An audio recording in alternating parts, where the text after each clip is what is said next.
नमस्कार दोस्तों, स्वागत है आज के हमारे मनी टॉक में अंदर बिजनेस अपडेटर। आज हम लोग डिस्कस करेंगे कि FD as a instrument young या फिर मतलब टीन एज ग्रुप में उनको अपने पोर्टफोलियो में एफडी एज ए इंस्ट्रूमेंट रखना चाहिए या नहीं रखना चाहिए।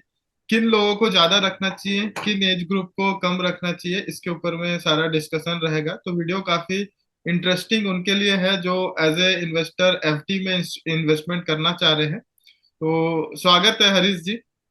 तो फर्स्ट हम एज ग्रुप जिस पे डिस्कस करेंगे वो है जो up to 30 years of age में जिन लोग हैं, उन लोग एफडी एज ए इंस्ट्रूमेंट अगर अपने पोर्टफोलियो में रखना चाहते हैं तो कितना परसेंट एफडी रख सकते हैं, उसके ऊपर में अपना सजेशंस दीजिए सर। सो बेसिकली एफडी का अंडर 30 या 30 to 40 ये जो एज ग्रुप है, हम्म। ये this is the main time. आप बोलते हैं कि हम लोग के अर्निंग्स का सबसे पीक टाइम होता है, and this is where we are going to expend lot of money on the other things, correct. Specially for the roaming and for the materialistic product.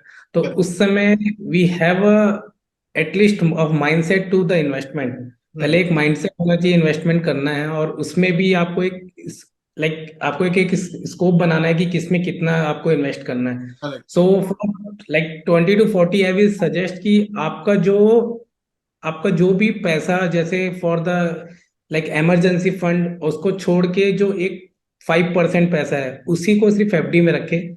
rather than this I will not suggest, because this is the high time to take that risk also, hmm. because ये ही एक समय है जो आपका future को, not only for the future, maybe you are going to do something in the society which is not you ever thought. So आपको इसमें risk भी लेना है, but at the same time you should be safer zone. So आपका जो एक suppose आपकी एक साल की सपोज आपको एक साल का स्पेंड करने में लगता है अराउंड 3 लाख रुपीज, ठीक है? तो उसका इंटू टू आपको 6 लाख एफडी में रखना है up to 30 to 40 age, and remaining amount you should take a risk, और you can go for the other instruments where risk is minimal, or you should know about what you can do on those other instruments. अच्छा, तो जैसे 5% अपने जो रखेंगे investment portfolio का FD में, तो जनरली किस टाइप के जगह में एफडी करने से बेटर रिटर्न्स मिल पाते हैं, और क्या रेट ऑफ इंटरेस्ट अभी जो है आज के डेट में चल रहा है market Okay, so basically the thing is कि it's going to be vary on the basis of currently the, आप अगर अभी एफडी के रेट्स देखेंगे are very high compare to last 3 years 5 years also. ये में? कभी एफडी का रेट इतना हाई नहीं था। So this is the right time also, because of the market में मनी फ्लोज ज्यादा है, और अभी हमारा महंगाई बहुत ऊपर है, तो मैं उसके ये कारण। पूछना चाह रहा हूँ आपसे कि जैसे मार्केट में एफडी के भी बहुत सारे इंस्ट्रूमेंट जो है अलग अलग टाइप के कंपनीज प्रोवाइड करते हैं। जैसे कि अगर हम बात करें बैंक्स की, तो बैंक्स सबसे low rate of interest provide करता है। एंड देन एनबीएफसीज हैं, and then small finance bank है। तो उसमें आपका क्या व्यू पॉइंट है? ओके, बेसिकली मैं कभी भी सबको एक जगह पे नहीं करने बोलूंगा। सो आप अभी आपका जो एज है उसमें आप रिस्क काफी ले सकते हैं। सो हम्म। आप उसमें भी सपोज आपका जिसमें अकाउंट है, for the instance we will take कि हमारा एसबीआई में अकाउंट और H D F C whatever bank it you are using, तो उसमें आप जैसे 6 लैक्स का आपने बनाया हुआ है, तो 2 to 3 लैक्स आपका जो मेन पर्सनल बैंक है, use those for the F D. Hmm. Remaining को फिर आप फिर बाइफरकेट कर सकते हैं अगेन। अब उसमें आप एक एनबीएफसी को चूज कर लीजिए, या फिर आपको कोई हाउसिंग सेक्टर ले लीजिए, because they are going to give a very good return. आप उनका अगर उठा के देखेंगे तो 9 पॉइंट और 8 to 9 अप्रोक्स के बीच में देता है, which is also very good number hmm. Compare to अपना जो खुद का सेल्फ आपका जहाँ पे भी अकाउंट होगा वो 5 to 7 के बीच में वेरी कर रहा होगा। हम्म। एंड यहाँ आपको 1 से 2% का बहुत बड़ा गैप मिलेगा, और वो आपको लॉन्ग टर्म में समझ आएगा कि वो 1-2% का वैल्यू कितना चेंजेस कर सकता है आपके लाइफ में। सो आई विल सजेस्ट कि you should take on a both. Hmm. आप किसी का कभी भी never go on a one spot. जितना आप ब्रैकेट बनाएंगे वो आपके लिए अच्छा होगा, but whatever you do you should write on one paper, और आपको छोड़ के किसी ना किसी को ये बात पता होना चाहिए कि you already invested on other, आपके बेटर हाफ या आपके मामा पापा जो भी होंगे, कि आपने यहाँ पे भी एक एनबीएफसी में भी कर रखा है। So if any thing happens in the future also, so they must aware about this things. Correct. तो करेक्ट। आप। और कई लोग मैं इसमें और ऐड करना चाहूंगा, कई लोग जो है नॉमिनी भी अपना ऐड नहीं करते हैं। तो एज पर आरबीआई रेगुलेशंस आप जो है कुछ पीरियड तक अगर आप जाके अगर एफडी को आप इनकैश नहीं करते हैं और नॉमिनी पता नहीं चलता है, तो वो पूरा का पूरा फंड जो है वो आरबीआई को चला जाता है। तो नॉमिनी भी जरूर ऐड करें, क्योंकि कई लोग जो है जल्दीबाजी में नॉमिनी वगैरह ऐड नहीं करते हैं, और पूरा प्रॉपरली जो है एफडी एज ए इंस्ट्रूमेंट भी आप आपका पैसा कमाया हुआ पैसों को आप लगा रहे हैं, तो पूरा डिटेल वे में आप सारा चीज को पढ़ो, सारे टर्म्स कंडीशन को पढ़ो एंड देन ही इन्वेस्ट करो। ये मैं अपने तरफ से ऐड करके लोगों को सजेस्ट करता हूँ। और अगर हम basically it's your responsibility to add nominees, ये किसी करेक्ट। बैंक का अधिकारी आपको बताएगा ही, बट ये आपकी खुद की पर्सनल रिस्पॉन्सिबिलिटी है। अगर वो नहीं भी बताते हैं, if it's they gonna miss, तो you definitely try to ask for this, because it's a mandatory also. And अगर आप बाई चांस इसको मिस भी कर रहे हैं just for a sake of a time, it's not for good for a long run. ये आप एक छोटी सी 5-10 मिनट का काम आपको बहुत ज्यादा पेनफुल कर सकता है, not for you, correct. For the upcoming. Hmm. और जनरली जो है ना स्मॉल फाइनेंस बैंक में जो एफडी की रेट ऑफ इंटरेस्ट है वो जो है ज्यादा मिलता है। तो आप लोग जो है दो तीन अच्छे स्मॉल फाइनेंस बैंक को प्रेफर कर सकते हैं, क्योंकि स्मॉल फाइनेंस बैंक ऑलमोस्ट समझ लीजिए कि वो सिक्योर्ड है। 2 लाख तक तो सिक्योर्ड है ही है। अगर 6 लाख रुपए अगर आप इन्वेस्ट कर रहे हैं, तो दो आप स्मॉल फाइनेंस बैंक में कर दीजिए और एक आप अपने जो बैंक में रखते हैं उसमें आप रख दीजिए। और कुछ फंड्स जो है इमरजेंसी पर्पज से, जो फ्लेक्सी एफडी बोलते हैं क्या उसको, जो हम्म। जो मतलब आपका आरडी, आप उसको भी बोलते हैं कि जो आपके अकाउंट में रहकर वो अपने आप ही आपके बैंक अकाउंट से कट जाएगा। सपोज आपने आरडी टाइप से बोल लीजिए उसको, अगर 50,000 से अमाउंट आपका ज्यादा होगा तो वो ऑटोमेटिकली आपके बैंक से इन्वेस्ट हो जाता है। और स्वैप इन उसका एफडी, जिस स्वैप इन एफडी। तो उस दिन से वो जो भी रेट होगा नेक्स्ट ईयर में आपको वो मिल जाता है उसमें। Correct correct correct, swap in FD उसको बोलते हैं। आपके अकाउंट में जैसे सपोज करो कि एक लिमिट यस। के ऊपर चला जाता है, तो वो लिमिट जो है वो लिमिट के ऊपर जितने फंड्स रहता है वो एफडी क्रिएट हो जाता है अपने आप। और जब भी आप आपको कुछ करने की जरूरत नहीं, वो सब ऑटोमेटिक होता है। आपको जब भी फंड्स आपको निकालने हो या आप किसी को सपोज करो चेक दे दिए हो, तो भी वो रिलीज हो जाता है उसमें से।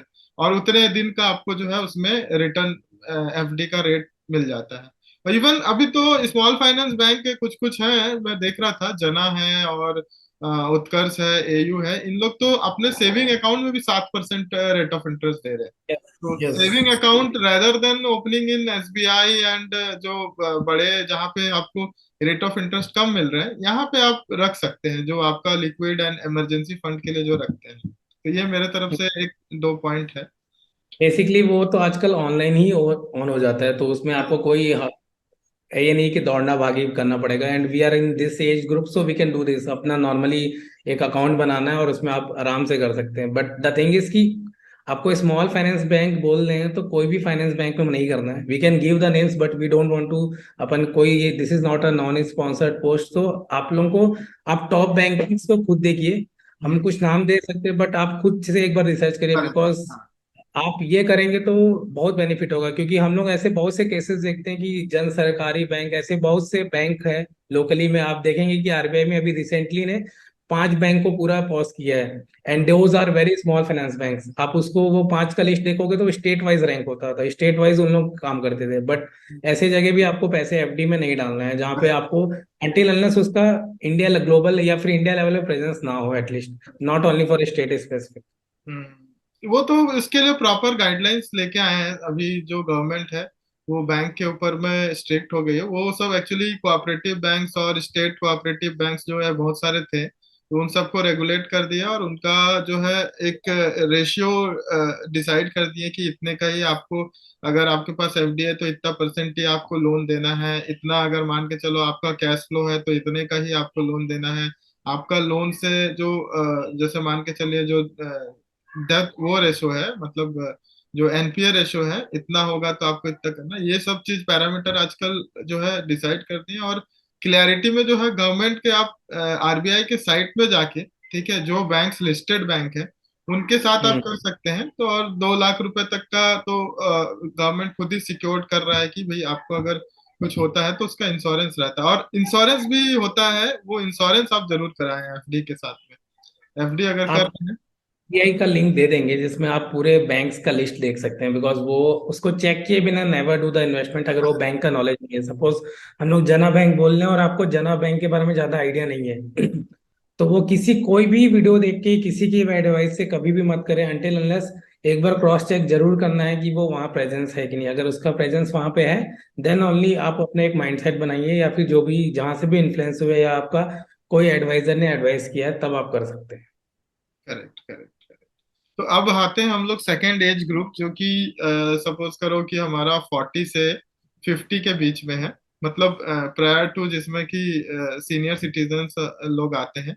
उस एज ग्रुप में अपना कितना परसेंट के आसपास जो है एफडी में अपना इन्वेस्टमेंट रखना चाहिए, तो risk? Basically this age group में जो यहाँ पे सबसे ज्यादा पैसा चर्न होना स्टार्ट होता है, क्योंकि they are going to be on a maximum of the बच्चे की फीस, अपने लाइफ बहुत से लाइबिलिटीज अब एड ऑन हो जाते हैं। तो यहाँ पे लोग बहुत ही कम एफडीज, मतलब अब सेव इन्वेस्टमेंट के पैसे बहुत कम हो जाते हैं, क्योंकि अब उनके बच्चे के ज्यादा वहां पे होते हैं। तो मेरे को, अगर आप इस समय भी कर रहे हैं तो आई वांट टू बी कि you should be on the same. अगर आपके पास बहुत पैसा है तो उस समय आप अगर कर रहे हैं तो मैक्सिमम 10 to 15% ही, 20%, उससे ज्यादा नहीं करना चाहिए। क्योंकि आप अभी तक बहुत से इंस्ट्रूमेंट्स के बारे में खुद जान गए होंगे। अगर अभी तक नहीं जाने हैं और अभी 40 एज में आप अगर इन्वेस्टमेंट करना स्टार्ट कर रहे हैं, उस केस में आप कर सकते हैं कि 10 to 20% आपका पोर्टफोलियो का रहना चाहिए मिनिमम। क्योंकि ये 10% इसलिए मैं कह रहा हूँ क्योंकि अगर आपको बाकी इंस्ट्रूमेंट का नॉलेज नहीं है तो, अगर आपको इंस्ट्रूमेंट बाकी इंस्ट्रूमेंट्स का कम नॉलेज है तो 20% रख सकते हैं। अगर बाकी इंस्ट्रूमेंट्स में आपको अभी डीप डाइव कर रहे हैं, आपको आपका जो भी जो सलाहकार है, जो आपको इन्वेस्टमेंट का एडवाइजर जो बोल सकते हैं, जो आपको एडवाइस कर रहे हैं, उस पर ट्रस्ट है और उनका आप ट्रैक रिकॉर्ड देखे हैं, हाँ। तो 10% का रखिए। Remaining 90% you can use for the other aspects of the investment, और हम्म। कोई इंस्ट्रूमेंट यूज कर सकते हैं। तो मैं सही। उनके लिए 10 to 20, 0 to 20 का रेस वो रखूंगा। अगर आपको खुद का अदर इन्वेस्टमेंट का जो भी जैसे इंस्ट्रूमेंट का नॉलेज है तो आप वहां पे कर रहे हैं तो depend upon 10%। Knowledge, I think so.